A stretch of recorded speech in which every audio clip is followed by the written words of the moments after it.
పట్టణంలోని కొత్త bus stand సమీపంలో ఎగ్జిబిషన్ గ్రౌండ్ లో ఇసుకతో చేసిన 21 ఫీట్ల సైకత వెంకటేశ్వర స్వామి వద్ద స్వామివారికి ప్రీతికరమైన రోజు శనివారం రోజున పట్టణంలోని వివిధ భజనా సంఘాల ఆధ్వర్యంలో ఘనంగా భజన కార్యక్రమాలు నిర్వహించారు. ఈ కార్యక్రమంలో మురికి వెంకటరమణ, చక్కినం ప్రసాద్, భువనగిరి రామనారాయణ, గంప రాములు, సైకత విగ్రహ నిర్వాహకులు కొండ్ర రమాదేవి, నరేష్, గాయత్రి భక్తులు పాల్గొన్నారు. ఆరోగ్యాన్ని కూడా ఇస్తుండు. మనకు వీళ్ళు ఉన్నన్ని రోజులు మనం వీళ్ళకి ఇలాగే సపోర్ట్ ఇద్దాం.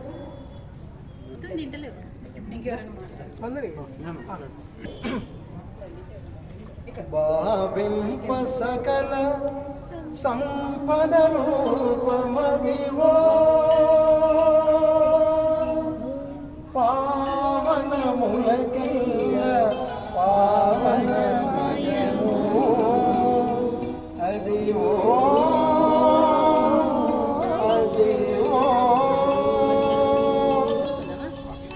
జగిత్యాల పట్టణాల్లో సైకత వెంకటేశ్వర స్వామి విగ్రహం చూడడం ఇదే మొదటిసారి.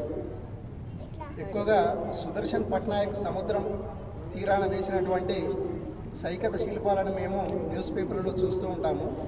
కానీ ప్రత్యక్షంగా మాకు ఈ సైకత వెంకటేశ్వరుని చూపించి మమ్మల్ని ధన్యులను చేసినందుకు మీ ఛానల్ వారికి, ఈ విగ్రహం తయారు చేసినటువంటి ఆ విజయవాడ వాస్తవ శిల్పికి ప్రత్యేక ధన్యవాదాలు జగిత్యాల పట్టణ ప్రజల తరపున మేము తెలియజేసుకుంటున్నాము. ఓం నమో వెంకటేశ్వర. గంటసేపు భగవన్నామ స్మరణగా భజన కార్యక్రమం ఏర్పాటు చేస్తే ఇంకా బాగుంటుంది.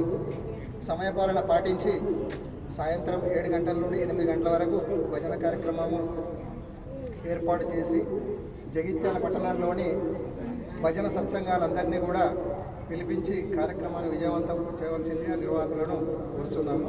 ధన్యవాదాలు. వాళ్ళకి ఏంటి అంటే ఏ ఫోన్ నెంబర్ కమ్యూనికేషన్ లేవు. ఇక్కడికి వచ్చి ఉన్నాడు ఆ రోజు ముందు రోజు ఇక్కడ తేదీ సమయం మీకు అనుకూలమైన సమయం ఇక్కడ నోట్ చేయించినట్టయితే వాళ్ళు కూడా గ్రూప్ ద్వారా తెలియపడుతుంది, మీ గ్రూప్ ద్వారా తెలియపడుతుంది. మనం ఘనంగా ప్రతిరోజు స్వామివారికి స్వరార్చన సమర్పించుకున్న భాగ్యం కలుగుతుంది. ఓం నమో వెంకటేశ్వర. వాళ్ళు ఏంది ఇంతమంది రారు. నేను ఏ సత్సంగంలో ఎక్కడ నేను పోయే ప్రసాదం గంట కంటే ఎక్కువ ఉండదు.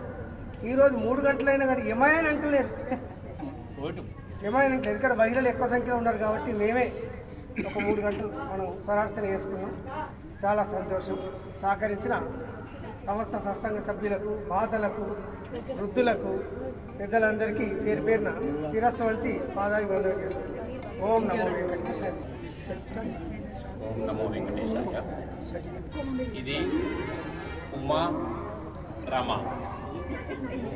ఈ ఇద్దరి బీజాక్షరంతోనే ముందుకొచ్చింది. ఇలాంటి వైభవంగా ఉండే వెంకటేశ్వర స్వామిని మన జగిత్యాల జిల్లాలో నెలకొల్పడం మన జగిత్యాల జిల్లా ప్రజలకు ఒక మంచి అదృష్టంగా భావించాలి. ఈ జగిత్యాల జిల్లా చుట్టుపక్కల ప్రజలు కూడా వచ్చేసి ఇంత మంచి వెంకటేశ్వర స్వామిని దర్శించుకొని పోతున్నారు. అంటే దీంట్లో కళ కూడా చాలా బాగా కనిపిస్తుంది. మనం ఇలాంటి విగ్రహాలు ఎక్కడా ఎప్పుడూ చూడలేదు. ఇది చూడడం మన జన్మకు సార్థకతగా ఉంటుంది. ఈరోజు ఇక్కడ అన్ని సంఘాల భజన మండళ్ళు వచ్చేసి భజన చేసేసి వెళ్ళినందుకు అందరికీ కృతజ్ఞతలు.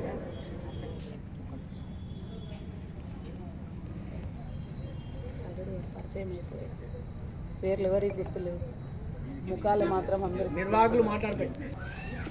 నిజంగా ఈరోజు అద్భుతం అని చెప్తాము. మేము ఒక్కొక్క రోజు మేము ముందు నుండి కూడా అదే చెప్తున్నాము. వారు మా సంకల్పం తను చేసుకున్నప్పటి నుండి కూడా ప్రతిరోజు ఒక అద్భుతం జరుగుతుంది. ఈరోజు అది మీరు అందరు అనుభవించాలనుకుంటాను. నేనైతే మాకు ఈ అవకాశము, ఆయన మమ్మల్ని ఎందుకు ఎంచుకున్నారు, ఆయన సమస్త లోకానికి ఏం చెప్పడానికి మమ్మల్ని ఎంచుకున్నారు అనేదానికి ఒక నిదర్శనం ఈరోజు మాకు అర్థమైంది. ఏంటంటే మన ఓపిక, మన సహనము, భగవంతుని పట్ల మన బాధ్యత, మనం ఏమీ ఆశించకుండా మనం చేసే సేవ, ఇవన్నీ కూడా ఈ రోజున కనిపించినాయి. ఎందుకంటే నిజంగా నేను ఇక్కడ ప్రాంతం నాకు కొత్త. ఉమారాణి ఒక చిన్న మాట అంటే నాకు ఎలాగో తిరుపతి వెళ్ళే భాగ్యం దొరకదు. సరే నేను నా వంతుగా ఇక్కడ వచ్చి ఉంటానని నా కుటుంబం దగ్గర నేను చెప్పి వచ్చిన రోజుల నుండి గత నెల రోజులుగా మేము ప్రొద్దున 3:30కి లేస్తాము, రాత్రి 1కి పడుకున్నాము. అంటే మేము ఎన్ని గంటలు నిద్రలో ఉంటున్నాము, ఇన్ని గంటల ప్రతిరోజు మాకు ఆ శక్తిని ఆ స్వామివారు మాకు ఇస్తున్నందుకు స్వామివారి కృప ఎంతున్నదో చూస్తే మనం ఇంట్లో ఉన్నప్పుడు ఓపిక ఉండదు, కానీ ఇక్కడ ఇన్ని గంటలు మేము చేయగలుగుతున్నామంటే ఆ స్వామివారు మాకు ఇచ్చిన బాధ్యత మాది అనుకున్నాము. ఇక్కడ మీరందరూ కూడా నాకు కేవలం ముఖపరిచే, అంటే మిమ్మల్ని అందరినీ ఒకచోట చేర్చి కొత్త తను మొన్న పారాయణం రోజు ఉమా అన్నారు, స్వామివారిని నేను పెట్టాను, ఇప్పటి నుండి జగిత్యాల ప్రజల బాధ్యత అని ఒక మాట అన్నారు. మాటలందరికీ తెలుసు ఆ మాట అన్నది. ఆ మాట తను ఎందుకు అన్నది తెలియదు, కానీ గత 3 రోజుల నుంచి నిజంగా తను లేకున్నా మా మధ్యలో ఒక్కదాన్ని నేను అసలు నాకు ఎవరూ తెలియదు, నేను ఎలా ముందుకు తీసుకెళ్తున్నాను స్వామి అని నేను అడగడం, తను మీ అందరి లోపలికి వచ్చి మీ సంకల్పాలతోటి నేను ఎవరిని పిలవకుండా ఎవరు తెలియకుండా తను మీ అందరిని తీసుకొచ్చుకొని ఇక్కడ ఇంత పెద్దగా తన మీ అందరిని ఆశీర్వదించి మమ్మల్ని ఆశీర్వదించి ఇంతకంటే గొప్ప ఎలా చేయాలి 3 days నుండి తను అక్కడికి వెళ్ళడము, మన ముందే మన డేట్ కన్ఫర్మ్ అనుకోవడము.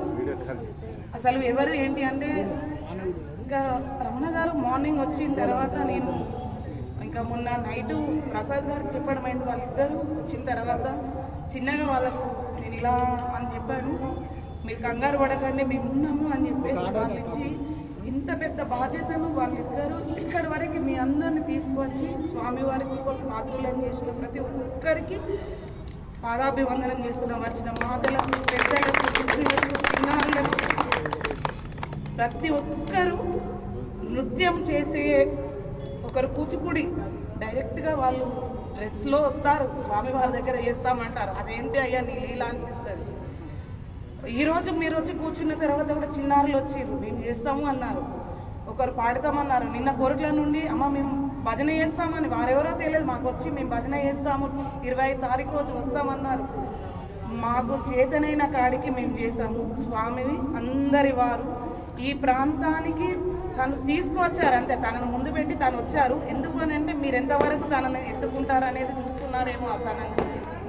ఆ స్వామి మిమ్మల్ని మమ్మల్ని ఇంత జాగ్రత్తగా నడిపిస్తున్నందుకు మనందరం కూడా ధన్యులం. వచ్చిన ప్రతి ఒక్కరికి నిండా పాదాభివందనం శిరస్సు వంచి మా ఉమా సనాతనం చేస్తున్నాం.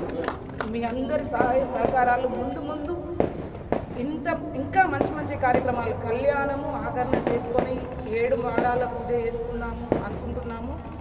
మాతలందరూ కూడా వారి వారి అభిప్రాయాలు ఇచ్చారు. మేము కొందరు నిమ్మర్లు తీసుకొని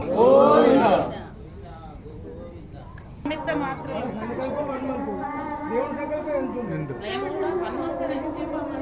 మాకు శక్తి మాకు తెలియదు కాదు, ఆయన ఎంత శక్తిని తీసుకోవాలని చెప్తున్నాను కదా. అయినా ఇంతమంది అద్భుతమే.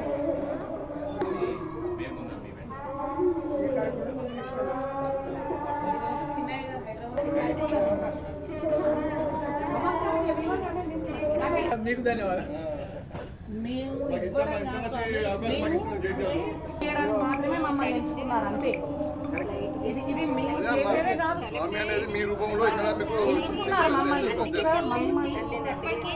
నువ్వు నిలబడితే మేము ఎందుకు వేయలేమని వాళ్ళు వస్తారా రారా అంతే. ఇక్కడ మేము అదే ఫీల్ అవుతున్నాం.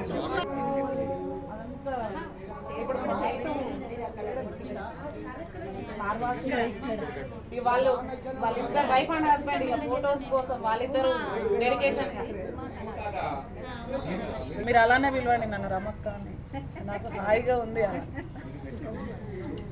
అంటే నన్ను అందరు అలానే పిలుస్తారు.